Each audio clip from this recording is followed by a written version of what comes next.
Okay, I worked very hard for this. I have my brand new bandit armor that I finally repaired.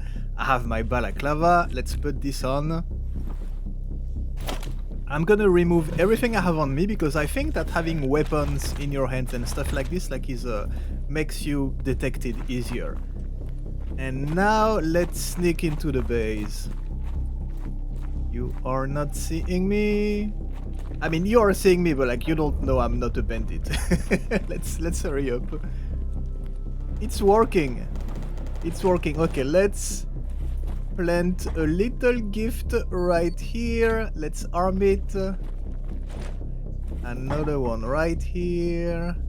Let's hurry up. Okay, I put 5. I think 5 should be enough to do the mission. Let's sneak out without raising suspicion. Okay, I'm not gonna go too far. I put everything at 122. Okay, let's go get loot. Let's see how many we killed.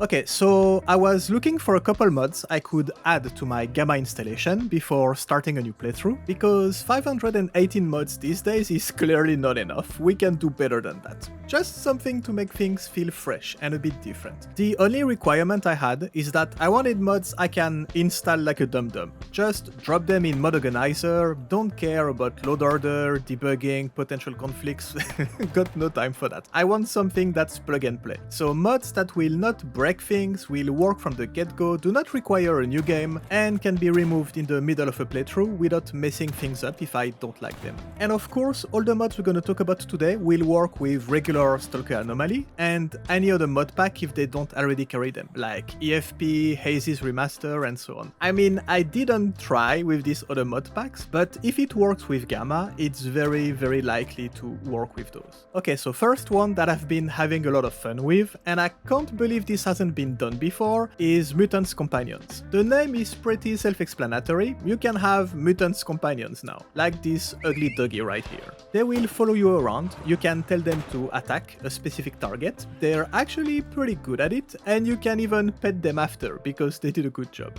You can point at an item and tell them to go fetch it for you too. I thought I would never use this feature, but it's actually really useful in some situations, like having them pick up artifacts in anomalies for you. I mean, come on, this is pretty sick. Good boy. There's different companion variants. You can get pseudo dogs that are by far the strongest, regular blind dogs, and cats. I'm sure someone in the back is already asking, can I get a pet camera? I don't know, maybe. That definitely would be fun, but kinda broken though. Speaking of things that are broken, right now your pet is invincible, which is a bit too strong, especially because they can really start going on a rampage sometimes. Having them being knocked out and out of combat for a while if they take too much damage and needing you to heal them would be a good compromise and something not too hard to implement, I think. Right now you just press your Call Companion keybind and they pop up out of nowhere. Having something lore friendly in the future could be amazing, like a couple special missions you have to do for the doc, and in exchange he will teach you how to tame some mutants, maybe some taming mechanics, I don't know, but you can see where this could go. But it's already a very fun add-on to use in the state it is right now. Let's stay with companion theme mods and talk about Useful Idiots, which is a perfect name for this mod, or at least the issue it's trying to solve, making companions smarter. I mean, I don't want to oversell it, they're still dumb, but in a smarter way. Let me explain. This add-on works on 2 different layers. First, it will make companions more responsive, faster to react in general, have better pathfinding, so they don't get stuck on random stuff anymore, they engage enemies more effectively, and they are much better at following orders and directions. They still do dumb stuff, but they actually feel like they're helping you and not being constantly useless or in your way, which is a huge improvement. The second layer of the mod is that it replaces the old companion scroll wheel by this. You can see that you have much more detailed commands you can give them, and it gives you a quick overview of everything you can do. From general behavior, like follow me, wait, patrol an area, to which formation you want them to move in, how far they should be from you, how aggressively they should engage and pursue enemies, to what kind of weapons you want them to use and prioritize, which is actually pretty amazing. You can even decide to give the same orders to everyone or have custom sets of directions for each companion when you have multiple ones. And here you can start going really deep. Like, okay, I want 2 guys close to me at all times, shotguns and SMGs only, and 2 guys always staying at a distance with sniper rifles, and I want them to move in that type of formation. I mean, you can see already how deep you could go with it. And they really do listen to orders and are really quick to acting on them. For example, here I'm telling them to find cover, they will immediately start hiding in nearby houses.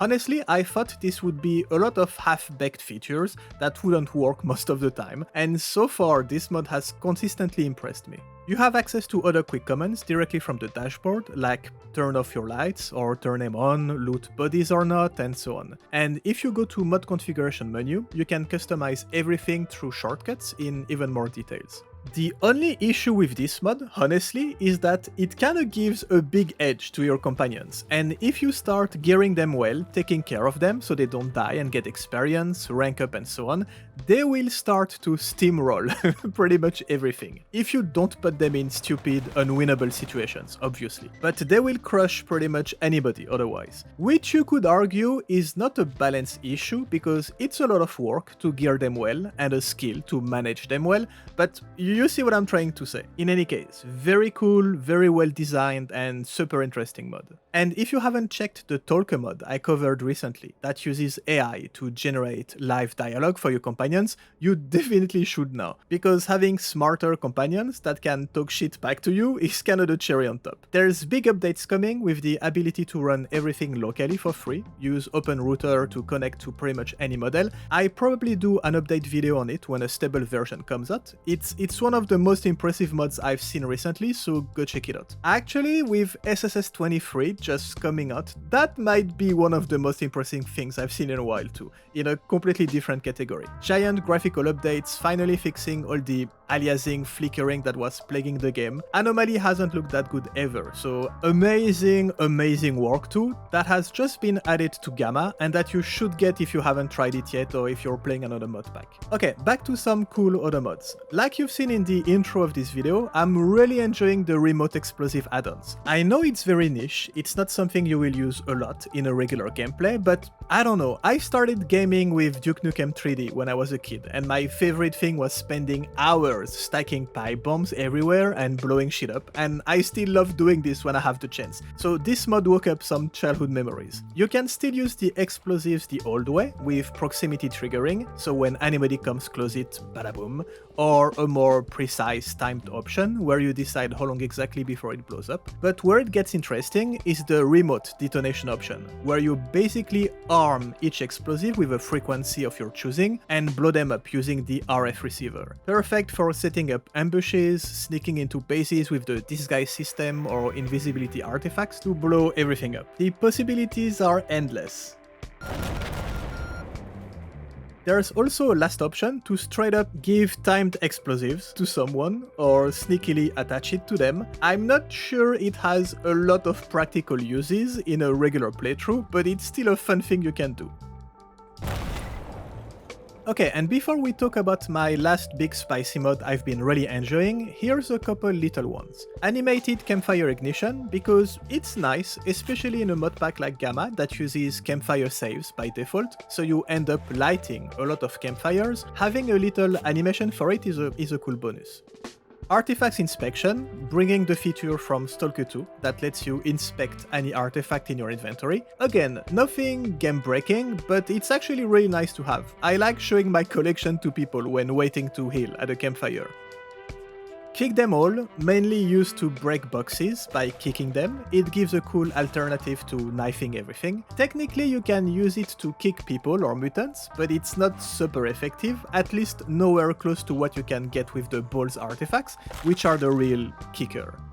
Sorry, that was too easy. I like it, it's satisfying to break boxes this way. And all of this, like I said at the beginning, you just drop them in your mod list. You read the mod descriptions, of course, because some of them have some dependencies, but it's literally plug and play. Okay, and last big mod, or should I say series of mod, is the I don't know how to pronounce it. It's the Re series of add-ons. A collaboration of different modders working on some very cool stuff. I mainly was interested in the Respawn add-on that adds a ton of new mutants to the zone. And when I say a ton, I really do mean a ton. 72, exactly. Big ones, small ones, flying ones, neutral, animals and wildlife, bosses, and all of really good quality with pretty good models and animations that mostly somewhat fit the S.T.A.L.K.E.R lore. I mean, nah, not really, let's be honest. But you can handpick which mutants you want to add when installing the mod. So if something doesn't sound good to you, then you just don't add it. Personally, I'm not the fun police, I want to get eaten by new stuff, so I added everything.